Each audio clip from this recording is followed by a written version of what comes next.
भारत का संविधान एक जीवित दस्तावेज है।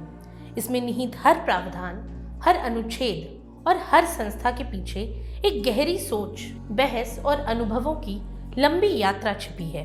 फिर भी पिछले 75 वर्षों की कहानी बताती है कि कुछ संस्थाएं, विशेषकर राज्यपाल का कार्यालय, आज भी विवादों और सत्ता संतुलन की कसौटी पर खरा उतरने के लिए संघर्ष कर रहा है। अब राज्यपाल और राज्य सरकार के बीच टकराव का ये सिलसिला किसी एक राज्य या एक दौर का नहीं, बल्कि भारतीय संघवाद की निरंतर चलती जारी बहस का हिस्सा है। अब देखिए, स्वतंत्रता के बाद जब संविधान सभा में भारत के भविष्य की रूपरेखा तैयार हो रही थी, तब राज्यों में राज्यपाल नामक पद की जरूरत ही सबसे बड़ा प्रश्न था।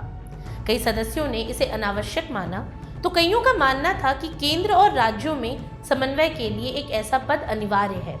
बहस का पहला बड़ा मुद्दा ये था कि राज्यपाल का पद निर्वाचित होना चाहिए या नियुक्त। यदि राज्यपाल भी जनता द्वारा चुने जाएं, तो मुख्यमंत्री और राज्यपाल दोनों का जनादेश होने के कारण शक्तियों में टकराव की आशंका व्यक्त की गई।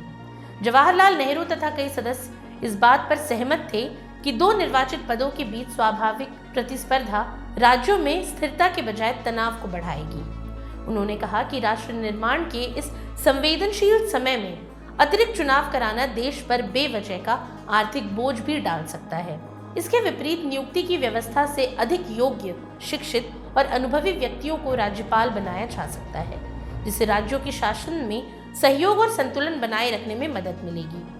अब संविधान सभा के बड़े हिस्से जैसे बीजी खेर, हृदयनाथ कुंजरू, सैयद मोहम्मद सादुल्ला, के.एम. मुंशी और स्वयं डॉक्टर अंबेडकर ने नियुक्ति की प्रक्रिया का समर्थन किया।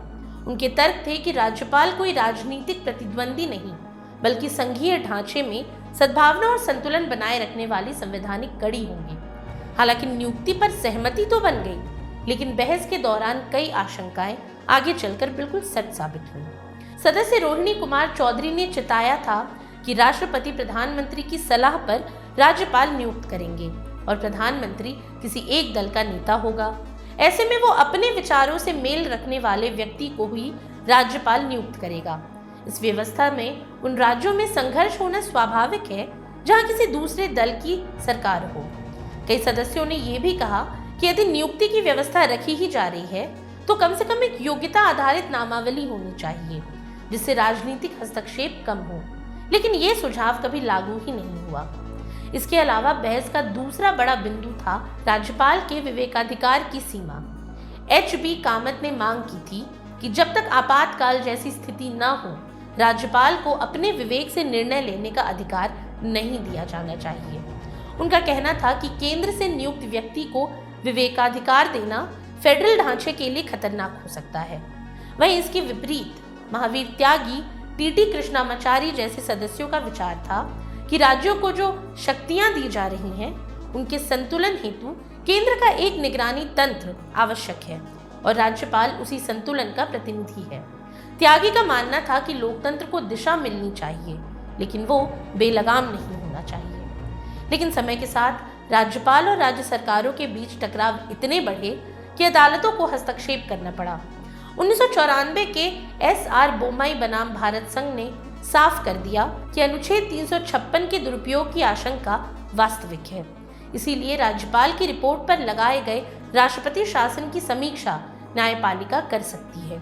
कोर्ट ने यह भी तय किया कि बहुमत परीक्षण राज्यपाल के पास नहीं, बल्कि विधानसभा फ्लोर पर होगा। इसके बाद नबाम रोबिया मामला आया, जहां कोर्ट ने कहा कि राज्यपाल को विधानसभा की कार्यवाही में हस्तक्षेप का कोई अधिकार नहीं। महाराष्ट्र में 2022 के राजनीतिक संकट पर भी सुप्रीम कोर्ट ने स्पष्ट किया कि राज्यपाल फ्लोर टेस्ट तभी करा सकते हैं जब उनके सामने ठोस तथ्य रखे गए हों। वहीं तमिलनाडु का मामला इस बहस को नई ऊंचाइयों पर ले गया। दरअसल तमिलनाडु के गवर्नर और राज्य सरकार के बीच खिंचाव सुप्रीम कोर्ट तक पहुंचा और जस्टिस J.B. पाद्रीवाल की खंडपीठ ने कहा कि राज्यपाल के पास 3 ही विकल्प हैं: बिल को मंजूरी देना, पुनर्विचार के लिए वापस भेजना या राष्ट्रपति के पास आरक्षित करना।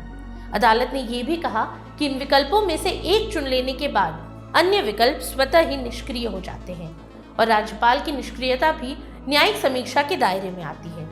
हालांकि विवाद तब और बढ़ा जब सुप्रीम कोर्ट ने राज्यपाल द्वारा रोके गए 10 विधेयकों को डीम्ड अप्रूवल मानते हुए उन्हें स्वीकृत घोषित कर दिया। ऐसे में ये कदम संवैधानिक ढांचे में बड़ा सवाल लेकर आया कि क्या न्यायपालिका राज्यपाल के निर्णय की जगह स्वयं निर्णय दे सकती है। अब इस फैसले के बाद राष्ट्रपति ने अनुच्छेद 143 के तहत सुप्रीम कोर्ट को प्रेसिडेंशियल रेफरेंस भेजा। ऐसे में संविधान पीठ ने डीम्ड स्वीकृति को तो अस्वीकार किया, लेकिन ये जरूर कहा कि राज्यपाल अनंत काल तक फाइलें रोक कर नहीं बैठ सकते। उन्हें मंत्रिपरिषद की सलाह पर तर्कसंगत समय के भीतर फैसला लेना अनिवार्य है। साथ ही कोर्ट ने यह भी कहा कि राज्यपाल न तो रबर स्टैंप है और न ही चुनी हुई सरकार के समानांतर कोई शक्ति केंद्र। उनका दायित्व सिर्फ संविधान की रक्षा करना है, लेकिन सत्ता संचालन का अधिकार जनता द्वारा चुनी सरकार को ही प्राप्त है।